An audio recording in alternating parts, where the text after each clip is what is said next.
Selamat datang di Peta Project. Navigasi cerdas Indonesia. Sedap.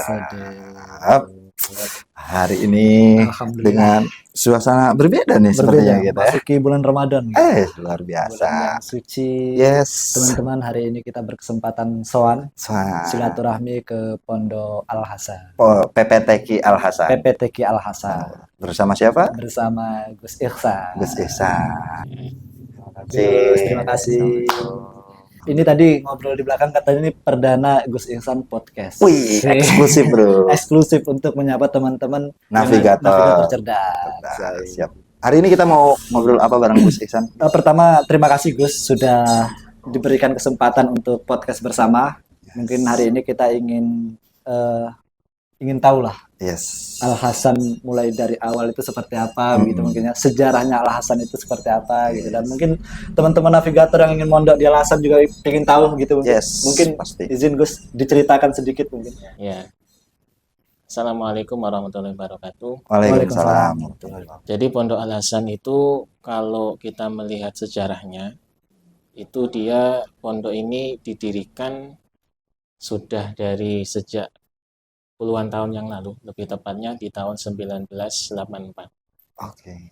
Pada masa itu memang masih belum terlalu banyak ya pondok pesantren yang ada di wilayah Ponorogo, terutama Pondok Al-Quran. Sejarahnya panjang sekali. Dimulai dari sang pendirinya, yaitu beliau almarhum Simbah Komari Hasan. Awal mula pendirian pondok ini adalah didasari dari pengalaman beliau.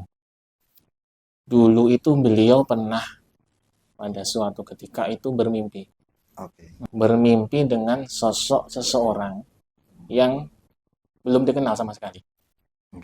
Orang itu siapa itu nggak dikenal. Tapi mimpi ini beliau alami berkali-kali. Nggak cuma sekali.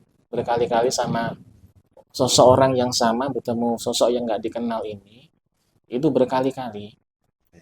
Kemudian pada suatu hari setelah beliau bermimpi berkali-kali itu, tidak disangka beliau ini bertemu dengan sosok yang ada di dalam mimpinya itu. Jadi pas suatu hari beliau berada di teras rumah gitu ya, Mbah Komari Hasan itu, terus ada orang lewat di depan rumahnya. Beliau kaget, loh, kok sama seperti sosok yang ada di mimpi ini. Akhirnya dipanggil sama beliau. Mbah, coba kesini.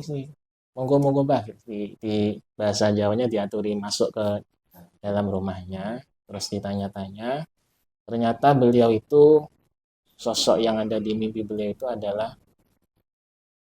Simbah Arsyad yang asalnya dari Yogyakarta. Jadi Mbah Arsyad itu wakilah termasuk dari waliullah. Mungkin kalau di Ponorogo kita, mohon maaf, yang sering kita kenal mungkin kayak Mbah Kuri. Mbah Kuri, ya kayak gitu. Mbah Arsyad itu termasuk waliullah gitu.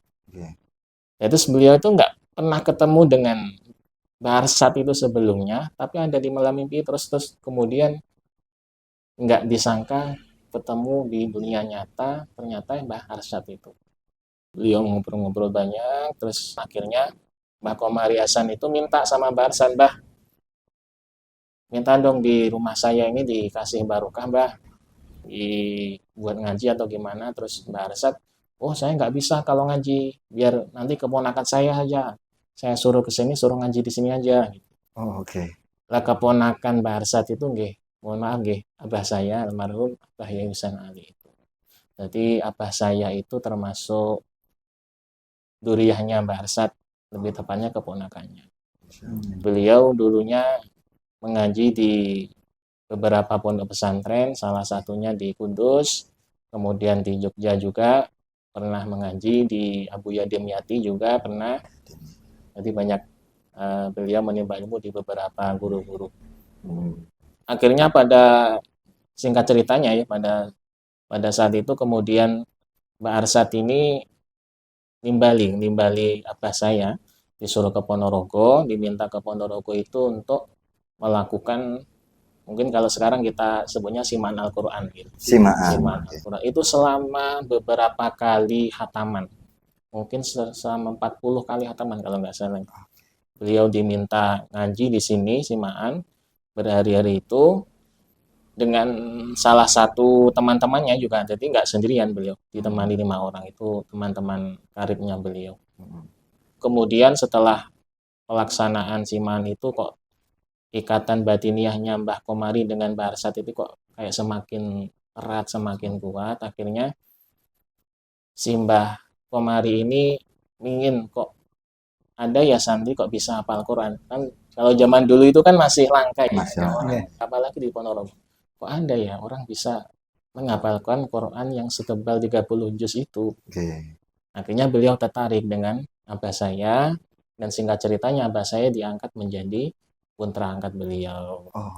Dijadikan putra angkat Simbah Komari Hasan itu. Kemudian setelah diangkat jadi putra angkat, Simbah Komari Hasan mendirikan pondok pesantren Al Hasan itu. Oke. Jadi awal mulanya dari pendirinya dari Simbah Komari Hasan, kemudian yang ikut dalam hal mendidik dan mengembangkan pondok ini adalah abah saya, Abah Husain Ali. Itu dari tahun 94 sampai sekarang, alhamdulillah ya, semoga bisa selalu berkembang terus.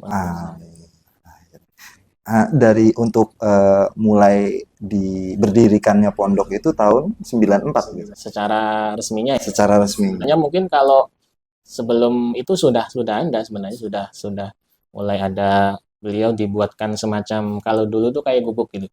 Oh iya. Di belakang sana di Pondok Putra itu dulu gubuk itu, dibuatkan gubuk sama Mbah Komari.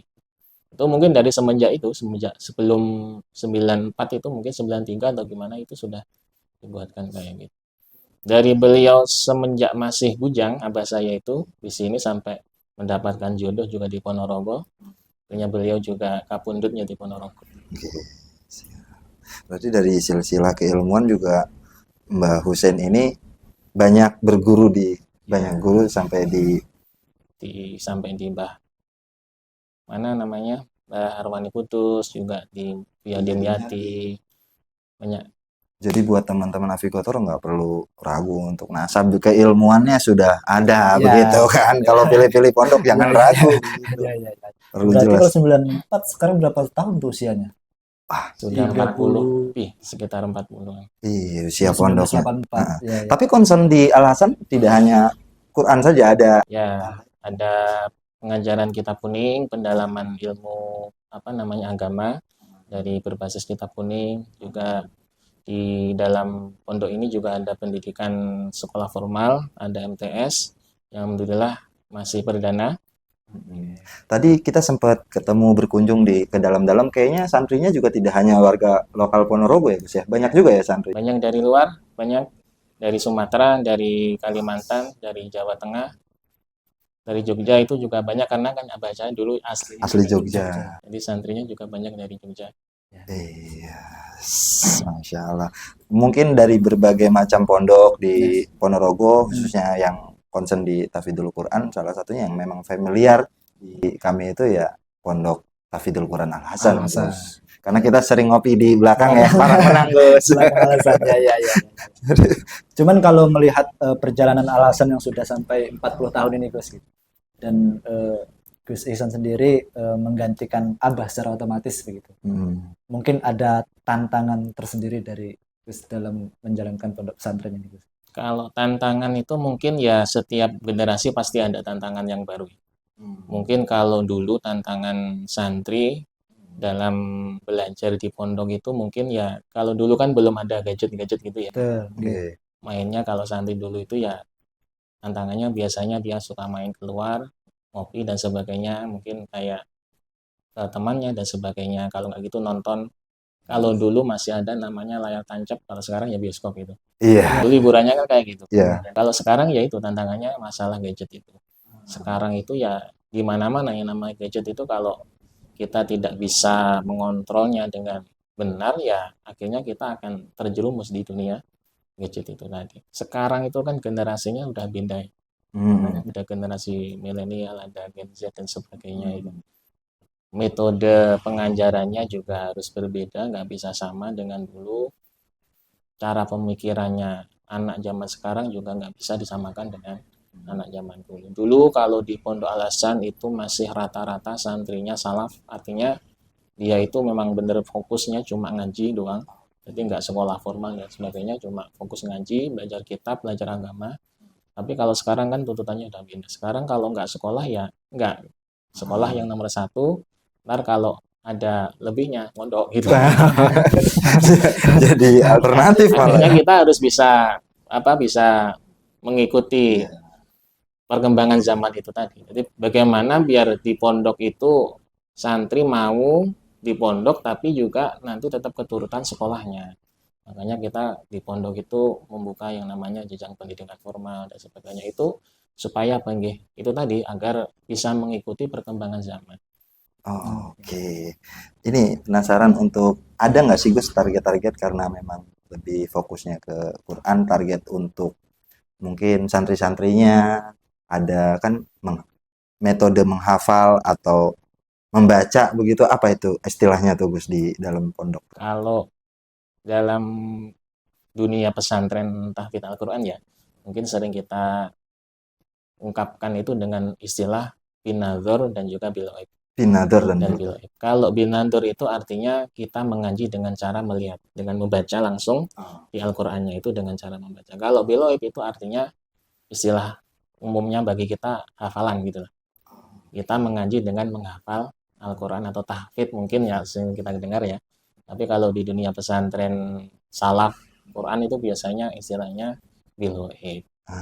Nanti ada juga istilah murojaah. Murojaah itu artinya mengulang bacaan yang sebelumnya sudah pernah distorkan ke guru.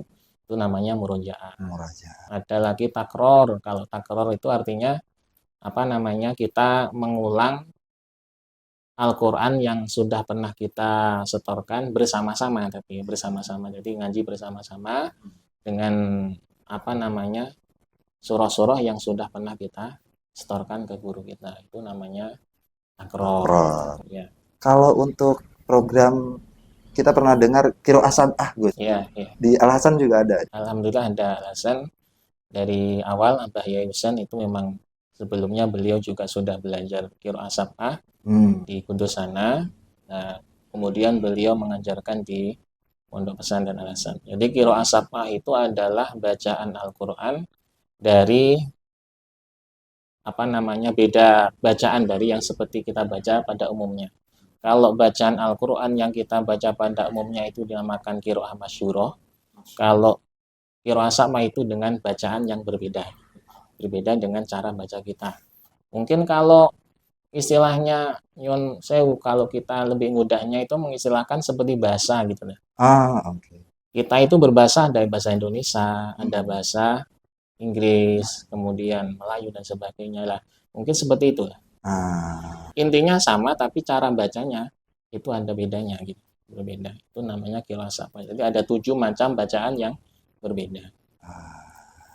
Mungkin kalau di masyarakat umum kan kalau di Indonesia sendiri kan satu tanda baca gitu. Jadi kalau Al-Quran itu ternyata setiap daerah, setiap negara itu memiliki cara bacanya sendiri-sendiri. Itu perlu belajar Ki, biar Insya Allah. jangan dikira imam bacanya beda salah nih. Ternyata ada ya. Ada. Tapi saya penasaran ini Gus, di Al Hasan itu santri-santri menghafal Al-Quran itu ditarget bukan sih? Kalau di alasan enggak, alasan itu lebih menerapkan ke pribadinya masing-masing. Kita sediakan apa namanya fasilitas seperti tadi ada kegiatan takror, ada murojaah. Itu nanti kita nggak menarget kamu harus dapat sekian, kamu harus dapat sekian enggak. Kalau saya pribadi, yang saya targetkan ke setiap santri itu kamu harus setiap hari setor Al-Quran. Entah itu dengan nambah hafalan, entah itu kamu murojaah, terserah. Pokoknya saya minta setiap hari kamu setoran. Jadi saya nggak menuntut santri itu harus setiap hari nambah-nambahkan sih ya. Mohon maaf, setiap pribadi kan memiliki kemampuannya yang beda-beda ya. Mungkin ada yang orang itu mudah dalam menghafal, mungkin setiap hari bisa nambah-nambah. Ada juga yang pelan-pelan gitu, nggak bisa setiap hari nambah-nambahkan nggak bisa. Nah, maka kalau saya nggak, kalau saya pokoknya yang saya tuntut itu kamu setiap hari harus ngaji, setoran ngaji. Entah itu kamu mau nambah hafalan boleh atau cuma murojaah juga boleh. Insya Allah kalau dengan kamu rajin setoran terus setiap hari, insya Allah kamu akan dipermudah dalam menghafal Al-Qur'annya. Oke. Tuh. Soalnya kalau ditarget capek juga, Bu. Ya, Dikebut gitu. Kayaknya punya rencana mondok nih. Selain insya Allah ya. Ya, ya, Tapi ya. kan ngomong-ngomong pondok ya, kita juga bisa ikut di setiap agenda Ramadan, Gus. Mungkin ada yang beda nggak ini, Gus, di Al Hasan sendiri untuk program Ramadan? program Ramadan itu nanti ada kegiatan pengajian kitab kuning, kemudian juga pendalaman masalah Al-Qur'an. Heeh. Kemarin juga kita menerima santri-santri Pondok Ramadan dari anak-anak SD, anak MI itu juga ada yang masuk ke sini mengikuti kegiatan Ramadan. Nanti banyak kegiatan yang positif yang bisa kita kerjakan di Pondok Pesantren Al Hasan ini. Pondok Ramadan. Pondok Ramadan. Dan kegiatan Pondok Ramadan itu hanya berlaku untuk santri Al Hasan atau Oh tidak, umum. Jadi dari santri juga, dari luar juga dipersilahkan, semuanya umum bisa mengikutinya. Kita boleh ikut, Ki. boleh? Boleh. Tenang aja teman-teman, nanti kita buat kilatan di Al Hasan. Kilatan di Al Hasan, luar biasa. Ya, luar Menarik biasa tuh tuh. ya. Ya, Kita buat ya. kilatan. Insya Allah. Insya Allah. Insya Allah. Mudah-mudahan. Tapi ini pertanyaan anu aja, Gus, pertanyaan saya yang awam melihat dari luar gitu. Gus yang memimpin pondok ini kira-kira capek nggak sih, Gus? Kalau dikatakan capek, setiap manusia pasti punya batasan kemampuan juga ya. Ya pastilah. Kalau capek itu pasti, yang namanya manusia normal juga pasti akan merasa capek. Cuma kita perlu mengingat bahwa apa yang kita kerjakan ini, terutama dalam hal mengembangkan pondok pesantren ini, semuanya adalah kita mengharapkan ridho dari Abah Yai, kita mengharapkan ridho dari guru kita. Saya itu ingat ucapan guru saya dulu ketika berada di pondok, mau pamit pulang ke rumah itu beliau minta cuma satu, santri semuanya harus ngedep dampar. Beliau nggak pesan yang aneh-aneh, cuma itu saja. Santri kalau pulang harus ngedep dampar. Saya pikir-pikir maksudnya gimana ngedep dampar? Maksudnya dampar itu kan kalau kita bahasakan Indonesia kan meja itu, meja belajar itu. Santri kalau pulang harus menghadap meja belajar. Maksudnya gimana? Apakah disuruh belajar lagi? Ternyata enggak. Maksudnya ketika santri itu sudah pulang ke rumah, maka santri itu harus mengajarkan ilmu yang dia miliki. Entah seberapa ilmu yang kamu punya, entah seberapa pemahaman yang kamu kuasai, yaitu yang kamu ajarkan. Kamu bisanya mengajarkan, mohon maaf, Al-Quran masih Iqra, ya ajarkan Iqra itu. Kamu hanya bisa mengajarkan dasaran ilmu-ilmu fikih yang dasar-dasar seperti Fathul Qorib, ya Fathul Qorib itu kamu ajarkan. Semampu yang kamu bisa, semampu yang kamu pahami selama kamu di pondok, ajarkan itu. Itu yang diminta oleh guru saya seperti itu. Makanya itu sebagai penyemangat saya. Kalau guru saya meminta untuk seperti itu, mengutus para muridnya seperti itu, pastinya kalau kita sebagai murid melaksanakan apa yang diperintahkan guru, insya Allah kita akan mendapatkan ridho dari seorang guru itu. Itu yang kita harapkan. Jadi kalau capek itu ya manusiawi lah. Ya. Butuh rehat juga. Tapi informasi ya, mungkin barangkali ada yang mau tahu Al Hasan tuh di mana sih, gitu kan? Belum tahu. Di Jalan Parangmenang ya. Betul. Belum Jalan Parangmenang. Di dekat Sarpon. Dekat Sarpon. Kilen Sarpon. Kilen ya maksudnya. Kilen. Ya, oke. Gus, mohon izin ini kita. Silakan. Santai ini.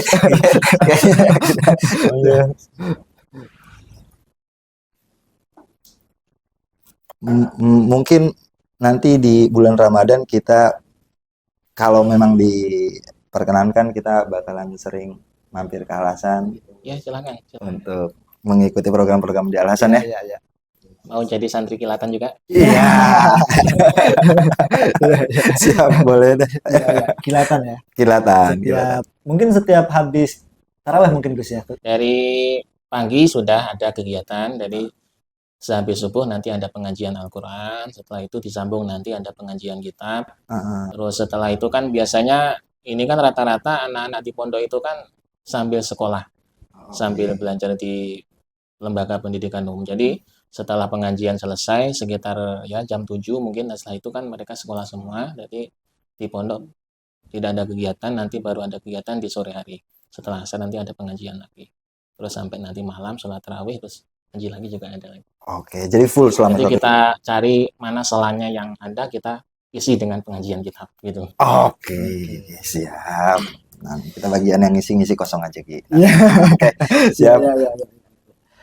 Ya Oke, deh. mungkin itu Ya, Gus, pembicaraan kita pada malam hari ini. Sekali lagi terima kasih atas Sama-sama. waktunya, atas kopinya, Iya, ilmunya. tehnya. Iya, mudah-mudahan barokah ya. Ya. Amin. Mungkin terakhir Gus ada yang perlu disampaikan kepada santri, teman-teman navigator.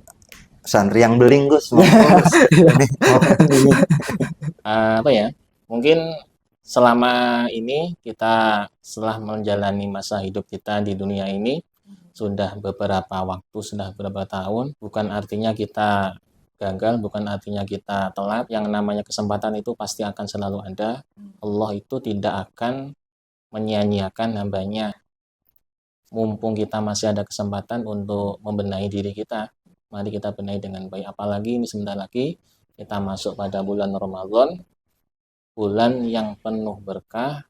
Kita manfaatkan bulan Ramadan ini dengan kegiatan yang positif. Tidak harus kita dengan ngaji Quran, dengan melakukan ibadah-ibadah yang sifatnya itu kayak ngaji kitab, seperti santri-santri itu enggak. Kita melakukan kegiatan-kegiatan yang positif itu juga sudah termasuk ibadah. Kita membantu sesama, ada orang yang kesulitan kita bantu, ada orang membutuhkan bantuan, ada yang membutuhkan uluran tangan, kita berikan. Akhirnya kan ini termasuk dari yang namanya ibadah, yang mana ibadah ini termasuk hal yang sangat-sangat dicintai oleh Allah. Apalagi di bulan Ramadan, ini bulan yang sifatnya itu mungkin kalau kita istilahkan dengan masa-masa promo. Ramadan itu waktu promonya yang dari Allah berikan kepada hambanya. Banyak diskon, banyak kesempatan yang bisa kita lakukan. Kita melakukan 1 kali kebaikan, ini insya Allah akan ditingkatkan kebaikan itu ganjarannya menjadi 10 kali bahkan lebih. Ini mumpung masa promo-promonya Allah yang diberikan kepada kita semua, mari kita gunakan kesempatan promo ini sebaik-baiknya. Ayo, full 30 hari kita gunakan promo ini dengan baik. Oke, mudah-mudahan kita juga bisa istiqomah ya. Amin. Gitu. Oke, mungkin terakhir ini Gus, kita ada sedikit oleh-oleh Gus, mohon diterima. Jadi semua narasumber atau bintang tamu yang hadir di Peta Project secara langsung kita stempel sebagai navigator cerdas, Gus. Ya, makasih.